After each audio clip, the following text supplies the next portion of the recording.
Good evening, afternoon, night, morning, when we find a way to watch this podcast. It's me, Omar Rashawn Borja, the Burger Popper.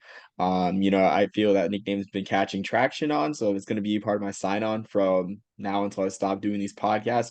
But joining me is a old friend of the podcast, and just pretty much, a celebrity and the man, not the myth, but the legend, CFB Campus Tour, which I mean, he blew up, but yeah, I mean, I guess like we've been talking since like early 2021. I think it all started with the Tarleton State shirt that I won.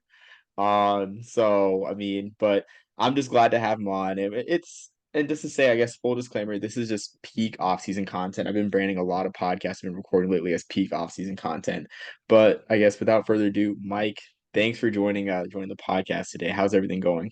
It's going good, and yeah, there was a T-shirt giveaway back in the day, and I think I saw you in your uniform, and I said I respect what this guy's doing, and sent you a shirt, and here we are a couple of years later, and you're the person that I DM most with on Twitter anyway, so it's funny how we have a lot of things to discuss, but we don't share the same viewpoints on a lot of things. But regardless of whatever follower count or things that I get, I just want to talk stadiums and games, and me and you are on the similar wavelength when it comes to those things. So I appreciate being here.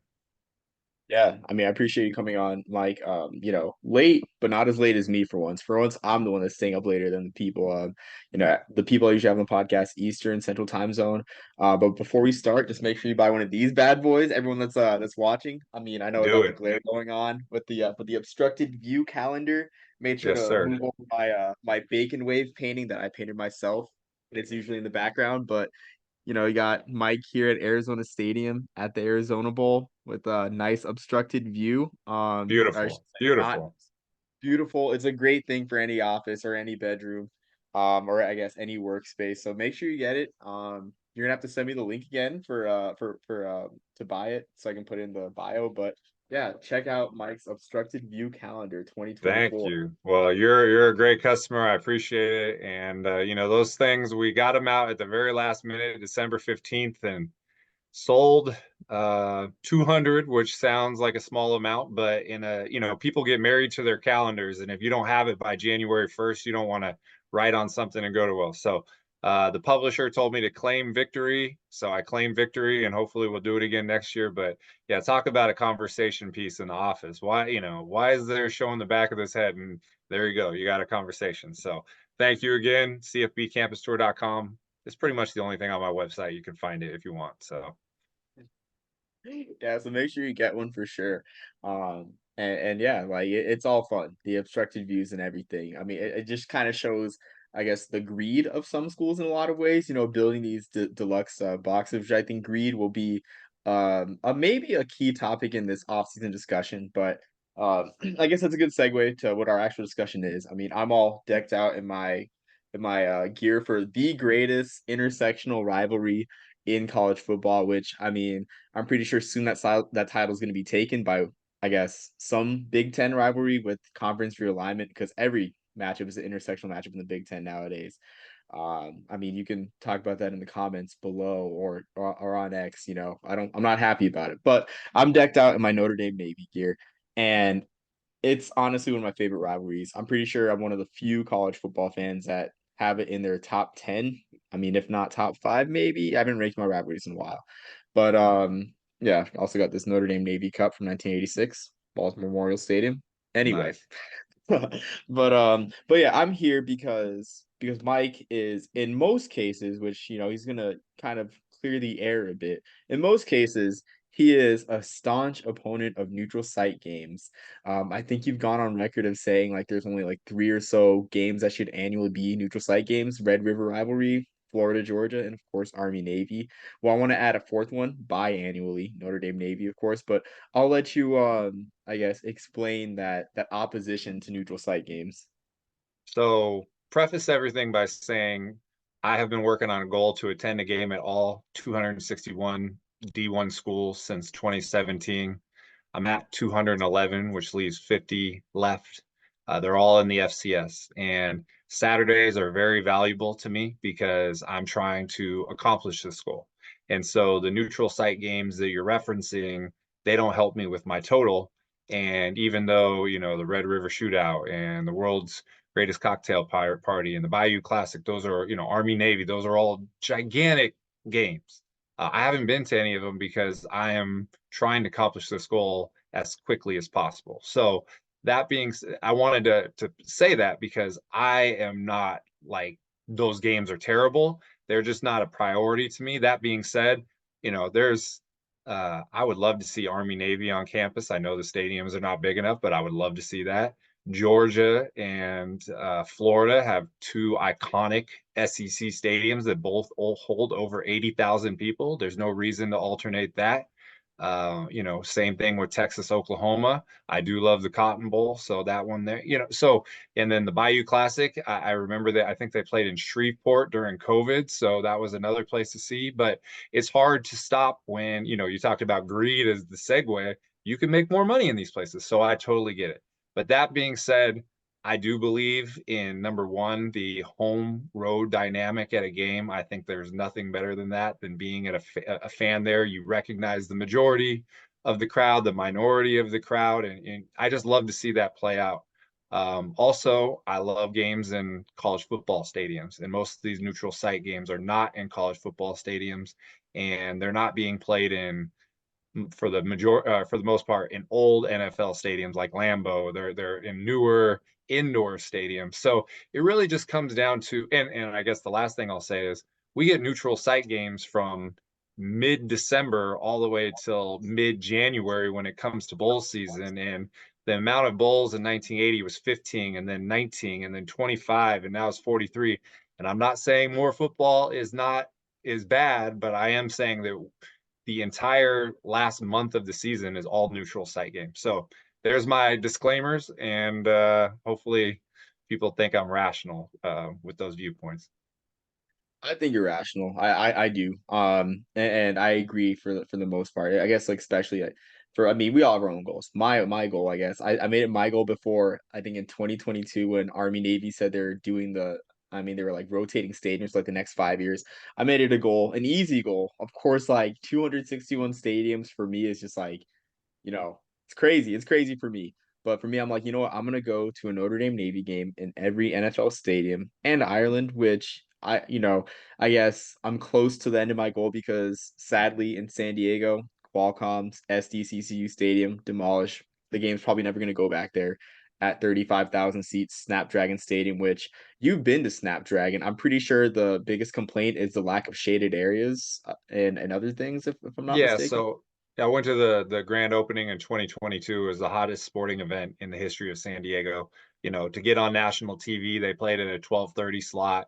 San Diego's hot, and it's hot in September, but it was never that hot. In that moment, it's really a soccer stadium. And, the Jack Murphy Qualcomm was a legit 70,000 seat football stadium, too big for a G5, obviously. But when they scaled it down, there's so much soccer that goes on. There's tons of US, Mexico matchups being there. There's lacrosse, there's other things there. So they scaled it down to 35,000. It is expandable to 50,000 if necessary, and if a certain team might want to come back to San Diego.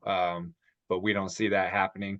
But yeah, it's there's no shade, and that's common with a lot of soccer stadiums. So I would say October, November, San Diego weather would be fine, but those early September games, they're kind of brutal.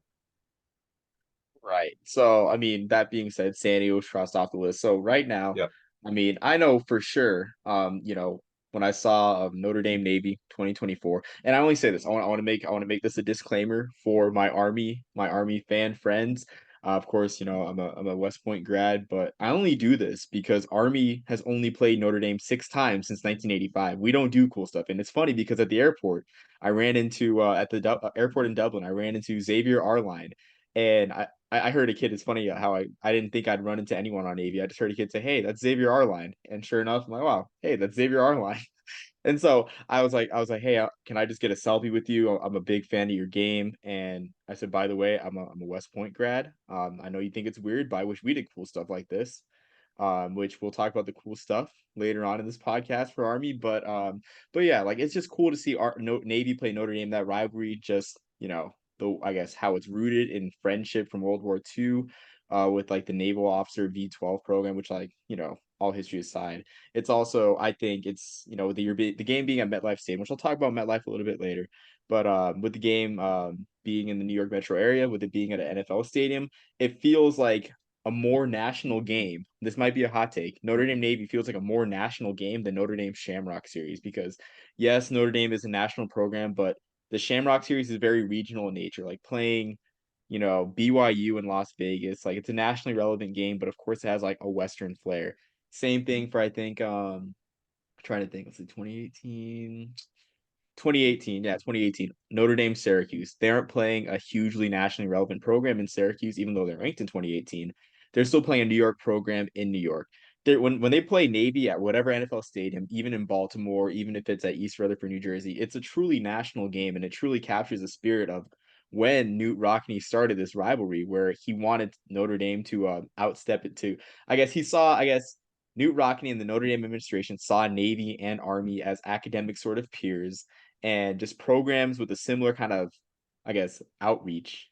So to see them carry on that legacy, I think it's great that Notre Dame Navy is a national game. And also too, Mike, I want to convince you. I know Army Navy doesn't contribute to your goal, but Army Navy's on everyone's bucket list, even if they lie about it. I mean, Navy marches on. Navy's brigade of midshipmen does a march on. That's really all people want to see when they say, "Oh, I want to watch Army Navy." You just want to watch a march on. Don't worry, Notre Dame Navy's got you covered. They had a march on in Baltimore in 2022. They had a march on in Ireland last year, so they got you covered, Mike. It's I hope that sways you a little bit. Well, I definitely want to check them out. I was watching this World War II documentary and I saw the clip. It was the first colorized clip of Army Navy being played. And I sent you that message about, it was like a 2-minute thing on the Smithsonian. So the history is no doubt, the importance to the sport is no doubt. Obviously, it's the only game that's played on that particular weekend, which they're talking about changing. So we have to be aware of the greed again. But no, it's definitely rooted in all the things that are good about how we say we want to view the sport, right? We want to say that it's pure, and we want to say that we recognize people who are doing good things. I've been on campus. I went to VMI, and I distinctly remember the pregame, the watching all the cadets there and what they were doing versus what all the other students were doing. It's such a contrast, and they just have to, you have to give up so much. And obviously, you know exactly what I'm talking about. So, fully on board with that. My question for you though is how do you define a rivalry? Okay. So I understand a rivalry is, you play a lot, but it also has to be competitive. And so when we Mm. talk about Army or Navy, Notre Dame, Navy, Army, at what point is there a distinction between this is cool because they have been doing it for a long time, or this is not as relevant because the rivalry, quote unquote, is so one-sided? So that, I think that if you don't have the historical foundation that you do and that I do, you may lose sight of the relevance of it just because, like, for example, Notre Dame has beat Army 15 times in a row, having lost to him since 1958. A lot of that is not lost on people. So that comes into historic, frequency versus the definition of a rivalry.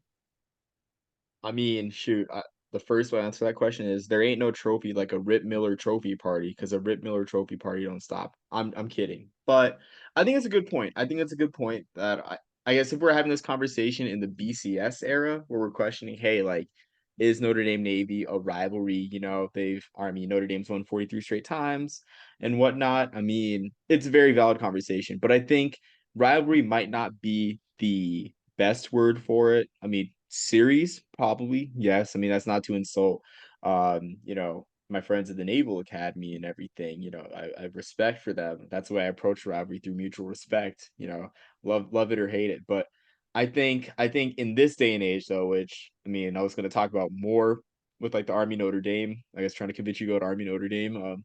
But like in this day and age where we're having discussions about, I guess, having Army Navy sort of paved the way for the playoff. And I think I saw it said best in someone's tweet from 2022. Like college football has will never be just about the playoff. Stop trying to make it about the playoff. I mean, in a day and age where Notre Dame doesn't forget its history, and thank goodness they don't forget their history, um, because so many programs are abandoning history for the almighty dollar just to, face it, like Washington and Oregon, like how many years are they going to be in the top like I guess, earning that, I guess now three automatic bids out of the Big 10, but they're getting a nice payday. Same thing for Maryland and Rutgers. Maryland, Rutgers has a little bit of football tradition, Maryland a little bit more, but they're just collecting money. I mean, Notre Dame Navy every single year. I mean, of course, like Navy hasn't won a lot of games in this series, but there's, a good amount of years where the game is competitive. Notre Dame, the same thing too. For Notre Dame to not forget its roots, it's just so important in this day and age in college football to not forget, honestly, not forget your rivals, because another point of contention like that we've talked about before in the DMs is Washington State, how, you know for goodness sake, like if they wanted to play on the end on Thanksgiving weekend, they would. I mean, after all, UCLA is playing Fresno State Thanksgiving weekend. Like, Oregon and Washington could have, done the same thing for the Apple Cup and the Civil War, but they're playing the middle of September, all for what? Abandoning their rivals. So I guess long story short, rivalry might not be the best word for it, but I think it still has importance in this day and age as a contrast to everything happening in college football. And I will say this, Notre Dame is unique because they need to fill out an independent schedule every year.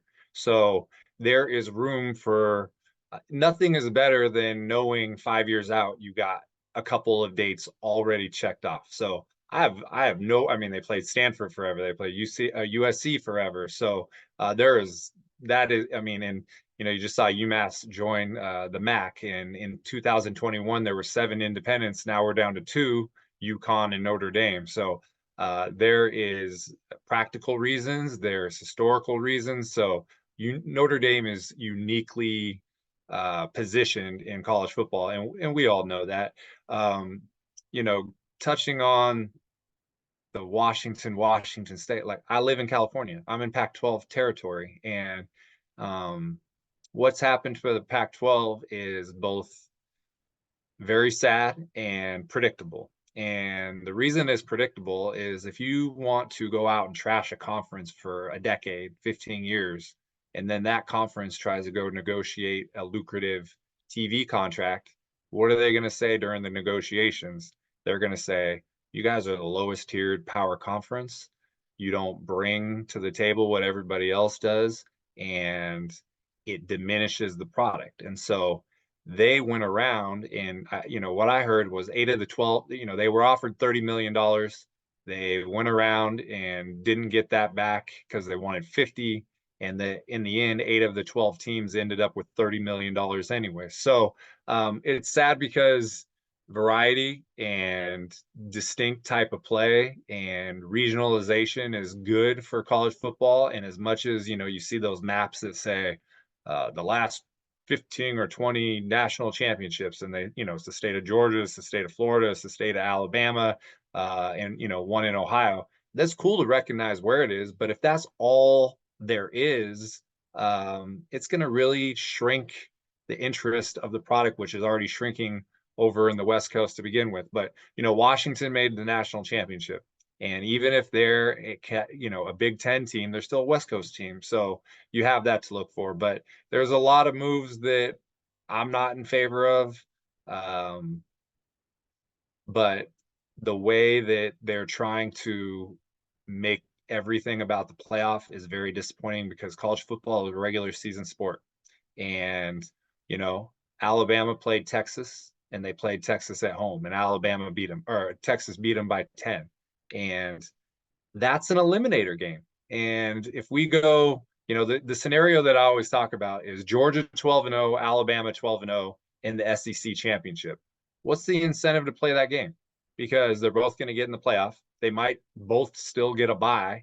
If you're 12-1 and you lost to number 1 Georgia by 4 points, you're going to be in the top 4. And you saw that because Florida State went undefeated and they didn't get in the top 4. So if you're going to expand the playoff, you got to get rid of the conference championship games because it's all, you're going to get uh, Georgia, Alabama in the regular season. You're going to go Georgia, Alabama in the SEC championship, and you could get Georgia, Alabama in the playoffs. So it's 3 times. So, we could go in a bunch of different directions, but there's a lot of issues in all aspects that you look at it. But something like Notre Dame, Navy, Notre Dame, Army, it does touch on the history and what's good about college football. Again, I was just trying to put out that little caveat that a rivalry is more competitive, which it hasn't been for quite a while.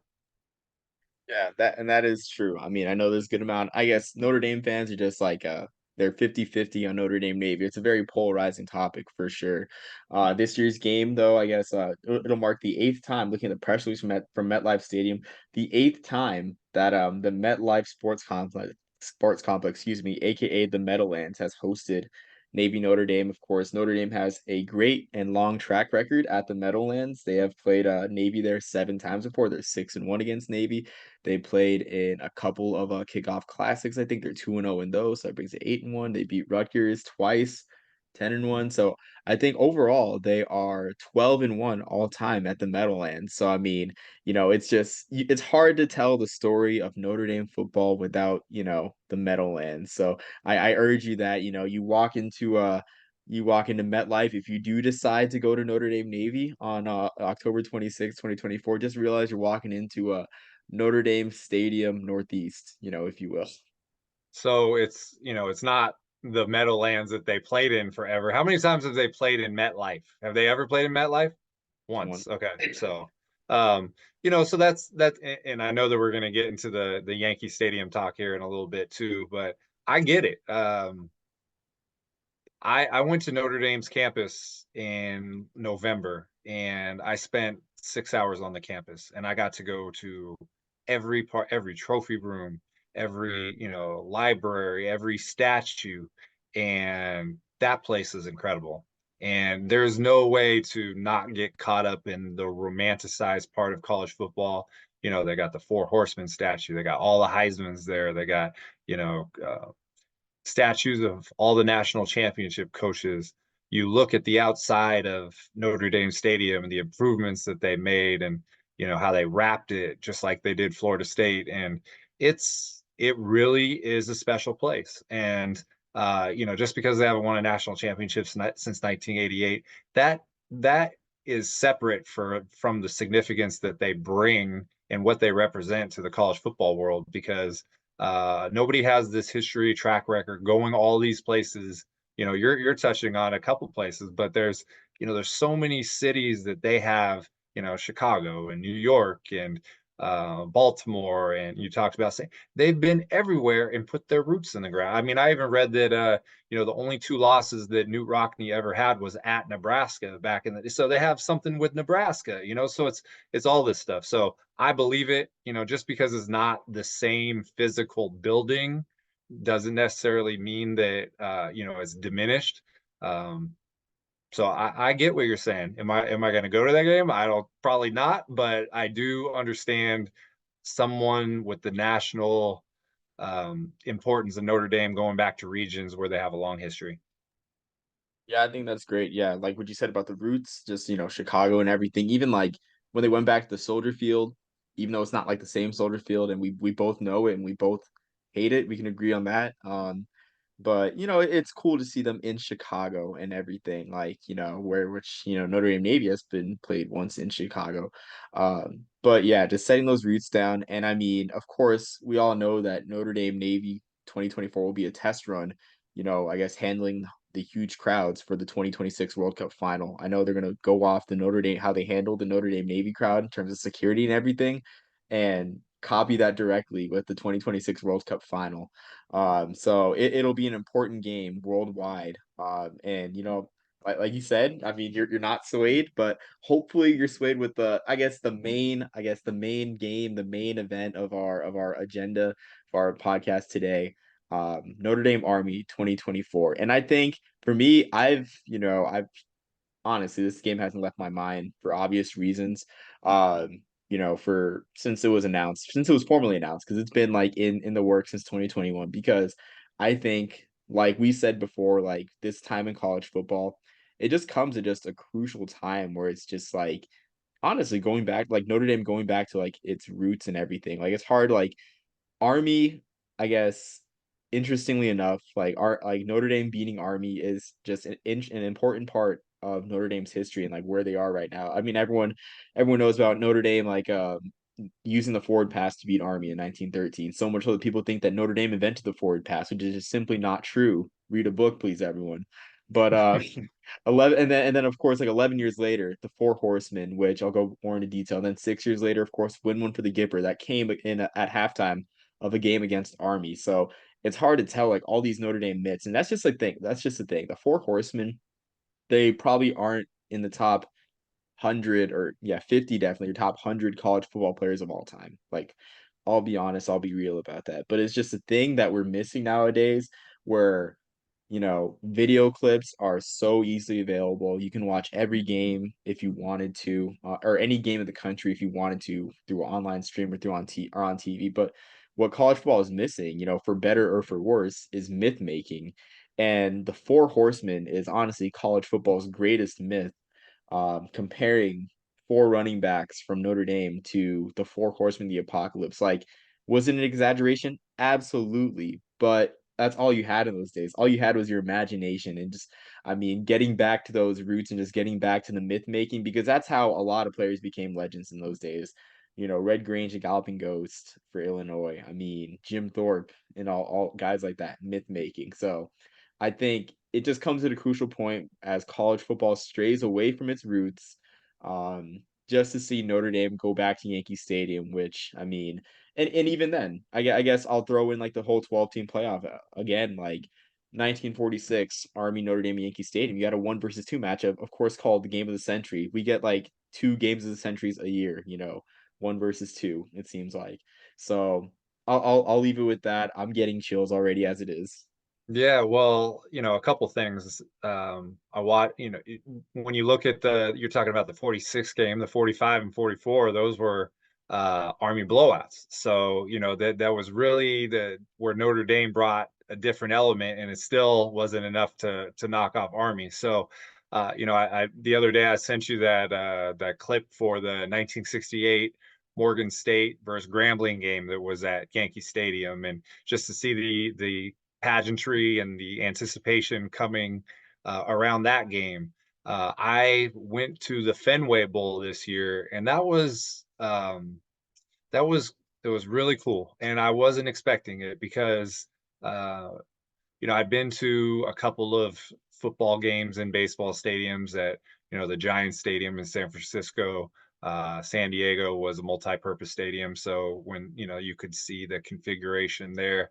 But to walk around Fenway Park and see, the obstructed views and see the low level seats and see how they had to be, there was a certain amount of ingenuity involved to fit that field there, to get some good seats, to get some sight lines, but also recognizing that people had a lot of portions of the field they did not have a good view, and they just wanted to be a part of the event no matter what because of its significance. So it really there's the Pinstripe Bowl that obviously goes every year too. So that did open my mind up a little bit more to these games, and having a historic matchup in Notre Dame and in New York, I think it's really important as well, because we got who is it, USC and LSU playing at Allegiant Stadium in Las Vegas. You got the LA Coliseum and you got Tiger Stadium, two of the most iconic college football stadiums there is. LA Coliseum might be the most significant stadium in the United States. They're about to host their third Olympics. They just did a NASCAR race there. It's seen everything. And you're going to go to, we call it the Roomba, we call it the hockey puck, we call it the helipad, whatever you want to call it. Nobody's going to talk about, you remember that game and the perfect weather and the air conditioning there. When I go on YouTube and I watch old games, I'm looking for snow games, I'm looking for outdoor games, I'm looking for wind games, the Mud Bowl, whatever. So to have a chance in November to go see a matchup that the football hit the football epicenter of the 40s and the early parts of college football, that was there, along with the Giants and the Yankees and the Dodgers all owning it in the 40s and 50s, all there. That was the epicenter of sports, and to get an opportunity to see a historic matchup, even if it's just the uniforms, even if it's not a competitive game, I very much can see the value of going to that game. Yeah, and I mean, I'm glad you're, coming around for this one for sure. And I don't know if you've done Fordham yet, but I don't know if they're at home on the 23rd. So that's an easy two for one, just I did do easy two for Fordham one. last year, Oh or two man. years ago. I did Long Island and Fordham on the same day, but I will go back to Fordham. That was also the day that Tennessee beat Alabama and threw the goalposts in the Tennessee River, and I was watching on my phone. So that was one of the biggest FOMOs I have. But no, Fordham, that's a cool spot. They got, the Lombardi story and the Lombardi locker and all that. I got to check that out. So um, maybe a 2-for-1 is possible. Yeah, absolutely. And I just checked, they are playing at home against Merrimack. So that's something that I will consider. Hopefully, There you go. a little appetizer watching the now independent. I guess I get to see two independent Catholic programs all in one day, Merrimack and Notre Wow. Dame. I mean, two Sacred national Heart programs. is independent too. We got they're trying to be the Notre Dames of FCS. So Yeah, I mean, honestly, like with the conference that they left, the NEC, like it doesn't really make that much of a difference. no. I mean, you can obviously be a basketball school, which you know, they are like there's really not much, and I hate to insult or diss the NEC like that, but it's like in comparison with like the rest of the FCS, like there's just not much that it has to offer. So But it also is almost strategic because there's so many teams in the Northeast that are trying to fill out their schedule. And for them to be independent, they could go play a couple CAA games. They could go play a couple NEC games. They can spread themselves around these independents and fill their schedule pretty easy. They get a couple Ivies there. So I think it works. I think it's you still want a path to the playoff, which they don't have. They would probably have to go undefeated to have a path to the playoff. But as far as scheduling, I don't see it as an impediment to get a good schedule. yeah, I agree, and they filled out well. I mean, and even too, like honestly, I mean, another controversial take. I mean, I don't, I'm not usually a hot take machine, but it's like the FCS playoffs are not, I guess, as great a financial. It's been revealed as just not a great financial, I guess, boom for a lot of schools. So it's like you fill out your season, you play some paycheck games. Like they're going to Montana next year. Sacred Heart's going to Montana for whatever reason next year. I mean, good for them. I'm sure it's going to pay some bills, but it's like you know, having to travel for an extra playoff game that you're probably going to lose. It's like, I mean, so maybe they're winning in the end by just, saying they're too good for the playoffs and they'd rather compete for, let's see, if they're in the Metro Atlantic, they'll compete for 14 seeds instead of playing in the first four. So, I mean, yeah, good It for them. matters. It depends on what your program goals are. Right now we know that it's basically North Dakota State and South Dakota State, and Sam Houston won and they went up, and JMU is a power and they went up. So you always want something consequential to play for. The FCS playoffs are amazing. They're awesome. They're on campus. I love them. But they also time out with winter break. They're in a lot of cold outdoor places. It's not the recipe for gate receipts. You and I have talked about the SWAC and the MEAC not playing in the FCS playoffs for, the Bayou Classic and for the Celebration Bowl. They make, I went to the celebration. I saw FAMU uh, squeeze one out against Howard, and I think there was 40,000 people there, and there's nothing close to that in any of the FCS venues. So you understand it. This is, we talked about money being a motivating factor, not necessarily with Merrimack and Sacred Heart going independent, but it's always a factor because if you don't have to travel far for your out of conference games, then you save money. And if you know that all the IV teams need one or two out of conference games, you're going to get that regional game. So it's understandable. Uh, you want to think that all 128 FCS teams are competing for a national championship every year, but that's obviously not the case. Yeah, exactly. And I mean, I guess, even though I'm a huge college football guy, not as much a college basketball guy, I guess it is refreshing to see a sport other than college football drive the bus for a school, I mean, I honestly do respect it. I got nothing but respect for that for those two schools. I mean, because the Metro Atlantic Athletic Conference, the MAC with two A's. It's a solid basketball league. It's been a solid basketball league in the past, and it's a better place than NEC. So, I understand why they're doing it. So yeah, I guess that's like a huge that was like a huge detour, just talking about a two Yes, for one. but yes, um but yeah, like Army Notre Dame, I guess the other reason too, I guess finally just like saying, I guess why I want to implore you to consider Notre Dame Army is they just rarely play, as I mentioned earlier. Like the rivalry, I guess a little bit of context, the rivalry, they stopped the rivalry, stopped playing at Yankee Stadium in 1946 because the rivalry got too big for both institutions to control because of ticket wow. scalpers. So the next year they played at Notre Dame Stadium, and I think they took a break for a couple of years, and it's been on and off ever since then. A lot of games are at Notre Dame Stadium, some are at the Meadowlands and whatnot, or were at the Meadowlands. But this is just the sixth time they're playing, like I said, since 1985, and of course, like since I was born in 1999. Oh 06, 10, 16. It's just the fourth time in my lifetime that Notre Dame and Army are playing. So it's actually it's pretty crazy. But like I told myself, I'm like the next time Army plays Notre Dame at Yankee Stadium, like I definitely have to go because like this just is not happening, especially now with the rising tide of college football, like where people are talking about Notre Dame joining a conference with the playoff and everything. So it's like, you know, yeah. So You got to do it. that's just my fun reason. You got to jump on it. I will state the obvious again. The same with MetLife. It's not the same Yankee Stadium. It's a different Yankee Stadium. Yeah. You can see the original Yankee Stadium right outside of the new one. But no, rarity is, when I would, you obviously Mikey. You spent a lot of time there. You actually have the on-campus Navy Army game, which the only other time it happened was 1942 during World War II. So you have both of them at the neutral site.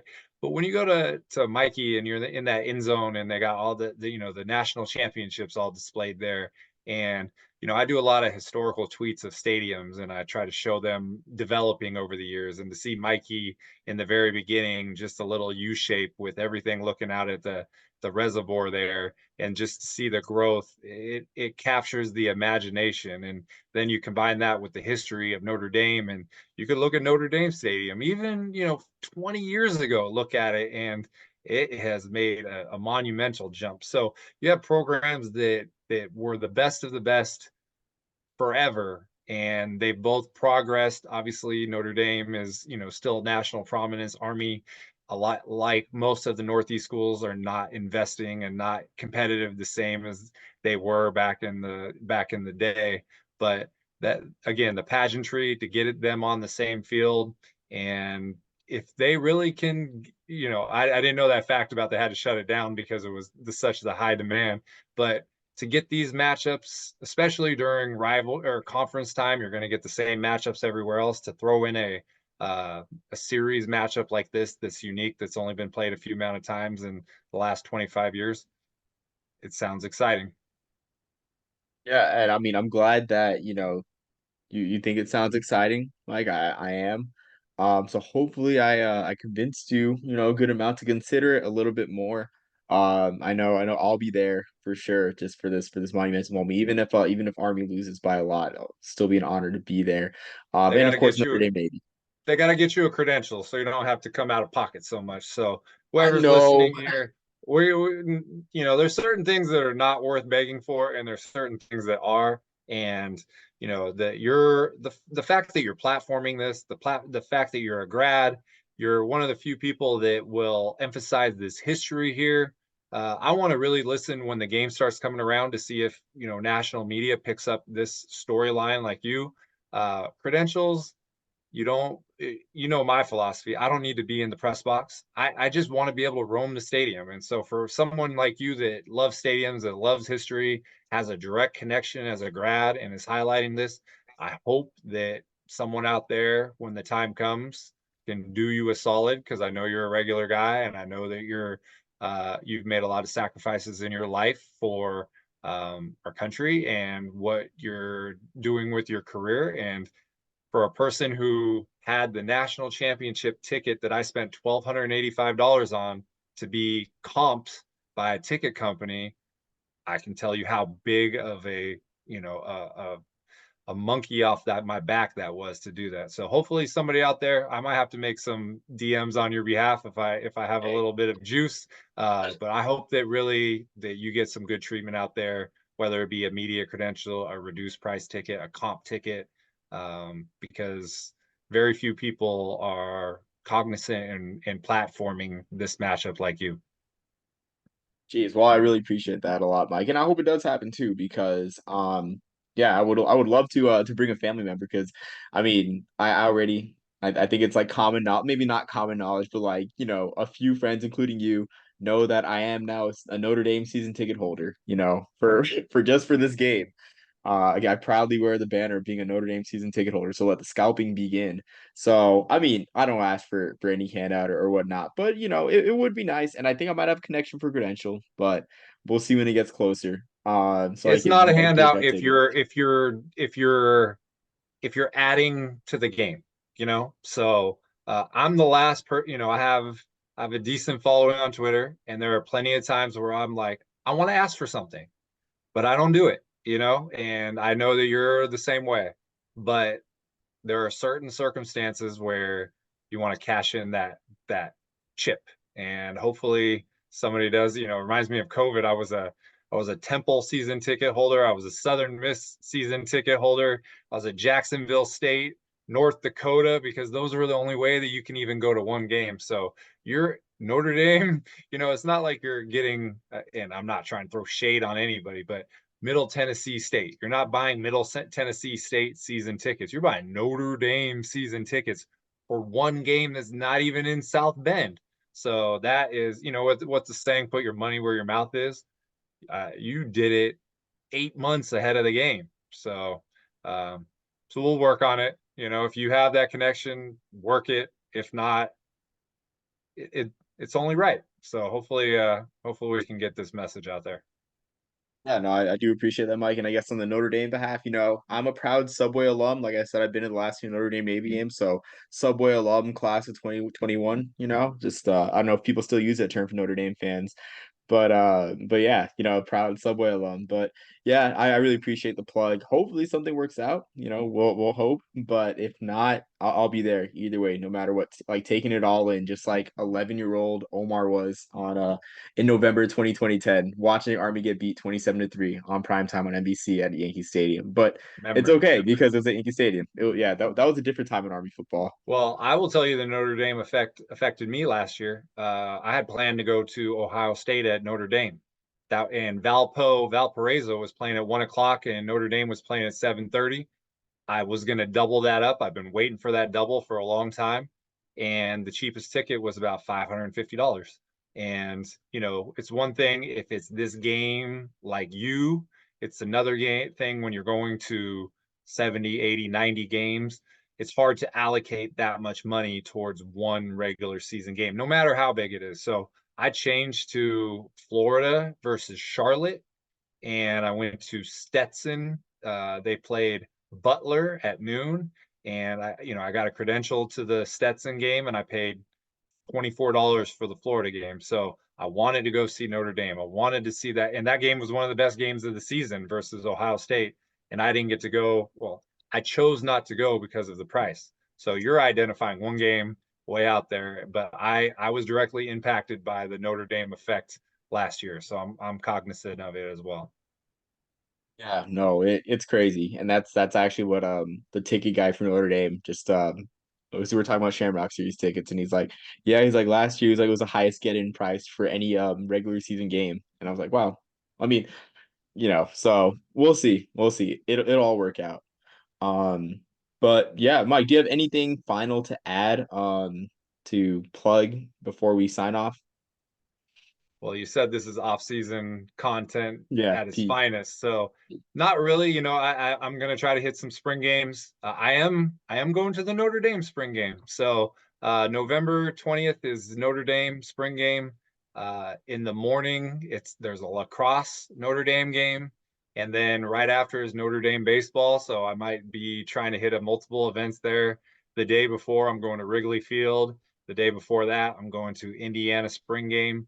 We try to do the spring games because they're fun. It's a way to wet the whistle with the long break of the regular season. But I'm just still working on my goal. I went to 17 FCS new schools last year. I have 50 left. 50 divided by 3 is 17 per year. So if I go to 17 new FCS schools for the next 3 years, I'll be the only person in the world to have attended a game at all 261 Division One schools and done that in a 10-year period. So I'm looking to try to do that. But really, I think we're 6 months away from the season, and there's that meme where the guy's on the bus where they look out the window and one guy's sad looking at the rock face, and then the other guy's happy looking out the window, and it's just life during college football season, life without it. But it's fun to have it to look forward to, because if it were a year-round thing, we wouldn't enjoy it as much. But I'm ready. I think about this all the time, just like you. We got Conference USA, or not, American and Mountain West schedules coming out tomorrow. We got Sun Belt after that. Maction, for whatever reason, is holding up. So there's things to get excited about all the time. So no, I appreciate you having me on and having this discussion. And you know, when, let's get the season going as soon as possible. Yeah, absolutely. Yeah, and I'm appreciative of you coming on late, not as late as me for once. Like I said, I can say again. But yeah, I mean, all I gotta say is hopefully I'll see you at MetLife or or Yankee Stadium. Probably not, but I hope if I didn't convince Mike that if you're watching, I convinced you if you're living in the Northeast and it's an easy trip to make the trip to MetLife, because Notre Dame Navy is a bucket list game, and Notre Dame Army, even though there's definitely like higher barriers to entry. If you can make it to Notre Dame Army, definitely do so. I don't care if Army's like 1 in 9 at that point, or 1 in 8, because Army Navy complicates things. So they probably be 1 in 8. I don't care if like that's the case. Like it's a rare event, and it's the soul of college football as it's slowly losing its soul to ESPN/Disney Core, which is a podcast topic for another time that I don't I'll feel like Walter Cronkite, when JFK got shot, if I have to talk about that. But thanks again, Mike. And until next time, everyone, tune in, I guess, for some more peak off-season content in the coming weeks/months. But until next time, peace, love, and soul. I'm the Burger Popper.